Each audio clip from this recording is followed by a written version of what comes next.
I think it's amazing the world that Michael has created, and he continues to make them bigger and better.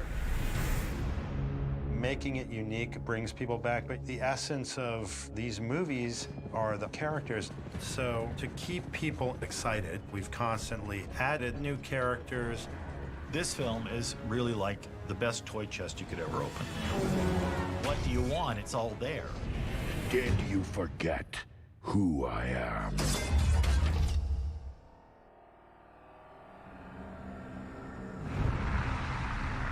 Western Star, we approached again. We brought back the Transformers 4 Optimus Primes, and they did a little bit of a retrofit, just shrunk the hood down a little bit, kind of kept everything the same.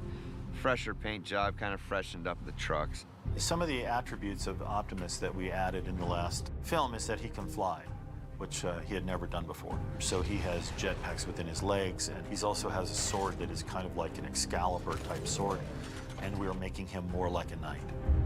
We spent a lot more time on Optimus.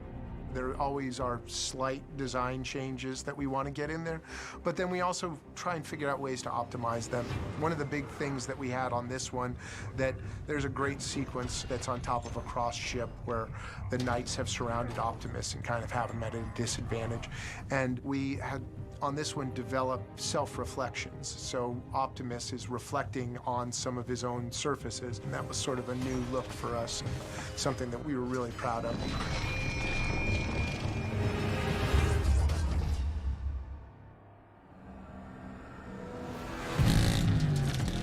Like anyone in the entire world, I was starstruck to see Bumblebee, the Transformer head, and also the car. A GM Camaro, a yellow Camaro, can evoke so much. I think it's everything that goes along with it, though. I mean, Bumblebee, who he is, what he stands for, so they know the car is a piece of him. Bumblebee had one of the biggest updates. We went in and we rebuilt a bunch of Bumblebee. In this movie, we get to deal with Bumblebee with a new power. That's a big difference in this movie, is that Bumblebee had this MagTech that we have shown a few times in the movie, but we need to make sure that there's a physicality to it. When his limbs fall off, I don't just want them to bloop, bloop, bloop, come back up into place. They have to work to get themselves back to where Bumblebee is.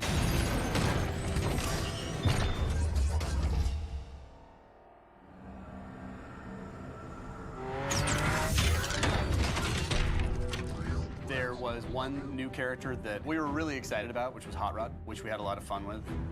He's a Citron that belonged to Viviana's father. As soon as she realizes who he is, he doesn't have to be in disguise anymore. He doesn't have to be that 20-year-old beat-up Citroen anymore. So they're driving down the street, and he sees a Lamborghini, and he scans the Lamborghini. Wow, I love this car! And he gets to be that. And he's a little bit vain. Designing Hot Rod's face, we were looking for, what's the distinctive thing going to be for Hot Rod? And we grabbed a team of 5 or 6 artists, and over the course of 3 days, 100 face sketches each. And we had hundreds and hundreds of just these little studies for faces. I mean, we just laid them all out. In the same way that Bumblebee's face is distinct, you want a face for Hot Rod that is distinct and you recognize it. Get out of here! My weapon will stop the time! Hot Rod has this cool weapon where if you fire at someone, it envelops them in a time bubble, where time inside that bubble goes really slow, but time on the outside is in real time. He was fun in that for the first time in a long time, we were trying to build a robot that needed to hold up and have as much personality as Bumblebee.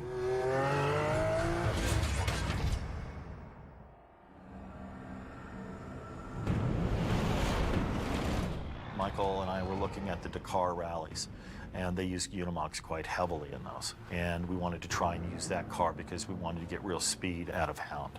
Also, Hound is a medic because he's working with Cade trying to fix the robots.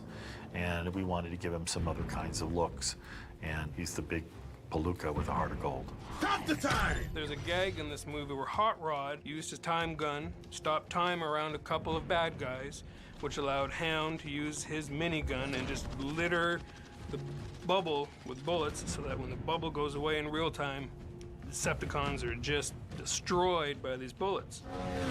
The reason I liked making him a medic is because we had him rescuing characters, and I felt like that was a good way to show him and make him a little bit different than what he was before. I think he's just a great character, and everybody really likes him. Oh yeah, big time! I should not have eaten all that Tijuana street machinery.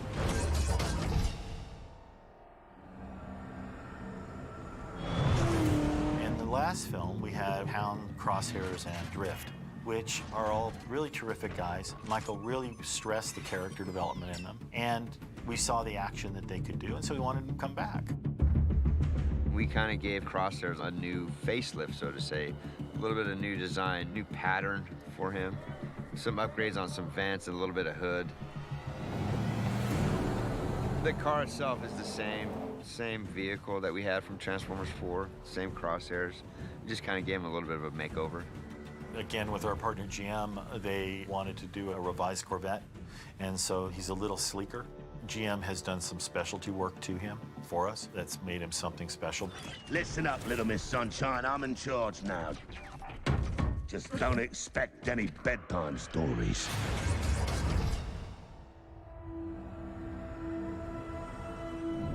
All the characters from the last one, Michael liked them all.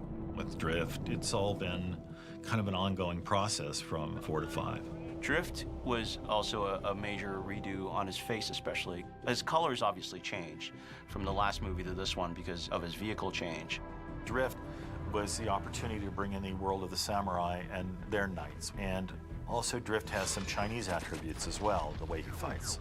He was a Bugatti in the last show, and this one, there's a brand new generation of a Mercedes that Michael really liked. From Mercedes, we have the GTR as our character Drift. He trans-scans the AMG and becomes that. Drift is incredibly powerful, incredibly fast, and has the soul of the samurai. No hate, no anger. Get off, you maggot!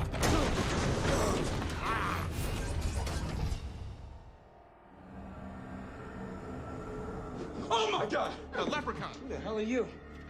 Leprechauns are tiny, green, and Irish, and that is offensive. Cogman is a character that we took to Michael, and I said, look, I know there's nothing like this, but he could be a real interesting robot. And Michael saw it, and he goes, I love this guy. Sir Edmund Burton, the Anthony Hopkins character, has a butler, but it's not a human butler. It's this 4-foot-tall robot called Cogman. Cogman is a perfectly respectable Victorian butler, apart from the fact that he's 4 foot 2 inches tall and a sociopath. And his greatest delight in the world is strangling people, beating them up. I just have so much road rage! Actualized rage, that's it! Cogman is one of our coolest characters that we've done. The design for him was very, very intricate. He was 100% metal. So we had little lights inside the neck and the sternum and the shoulders and the tummy to show all the inner workings. And he was supposed to look like a really finely made watch. Michael Bay loves the texture and the dirtiness of the real world. So for Cogman, we were photographing armor and mechanics and clock innards. Cogman's a great character. Let's hope he comes back time and time again. Move, bitch, get out of my way! Move, bitch, get out of my way!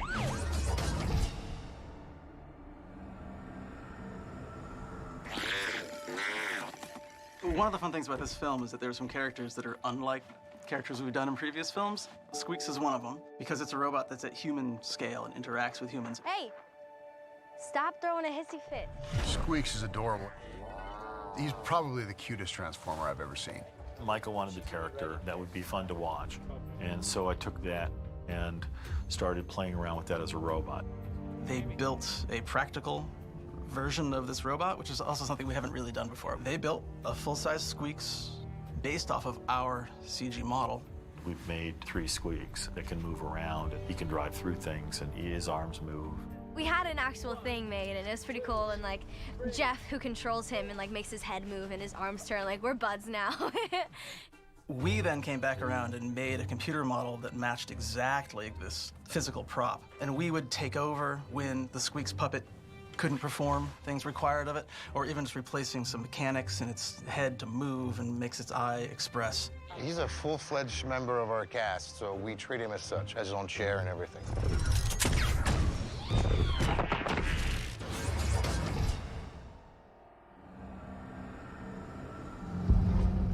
Hey, Trader's here. Oh, here comes the most irritating, annoying Transformer on Earth.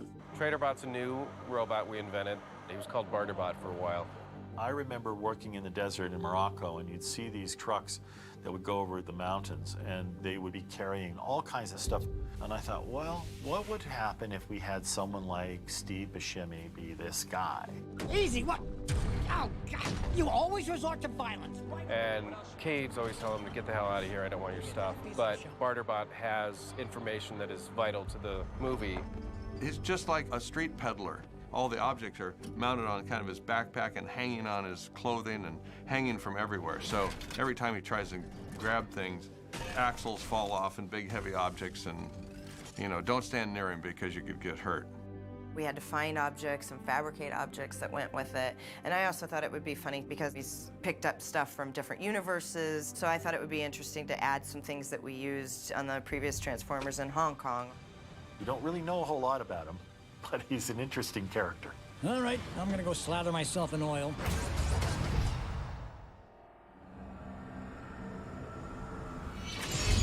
Megatron is the main villain of the Decepticons, and he's reborn.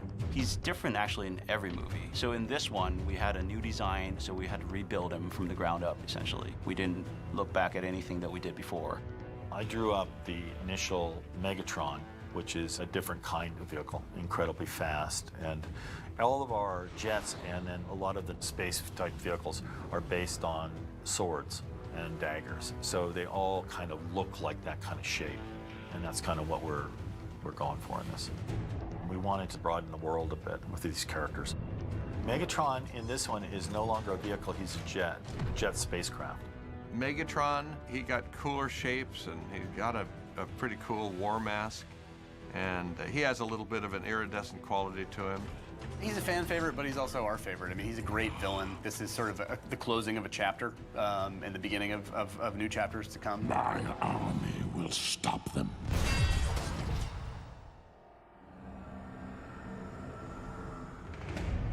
I read some of the fan blogs, and there was a blog that had everybody vote on who's the character you'd love to see come back.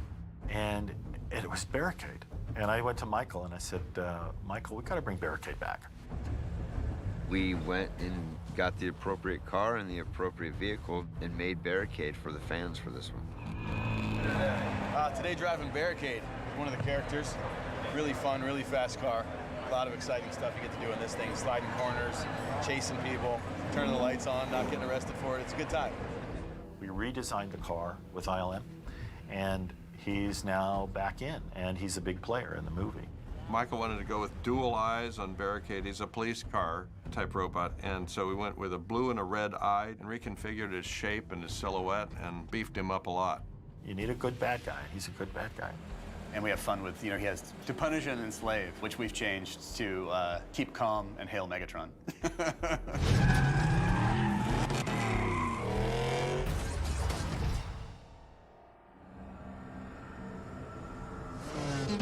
Oh, yeah, Decepticons is in the street.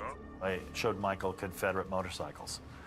And I think Confederate makes one of the most interesting hand-tooled motorcycles you can find. And Michael looked at it and got on the bike, tried it. It's a gorgeous piece of steel. And they made a couple of them for us. And that is a character called Mohawk. What up, fellas? Michael, at some point, stumbled upon an illustrated book about assassins. And all of the illustrations in this book feature, guys who have spray paint tattoos on them and arrows stuck in their arms. So Michael thought that this group of Decepticons who've been bored and doing bad things would start to decorate themselves. The braces were a little bit of a challenge in terms of getting facial expressions right, because we had to make sure that it didn't really affect his performances when he opened his mouth and he tried to smile or talk. So we had to do a few rounds on making the braces just a little bit different. This ain't right.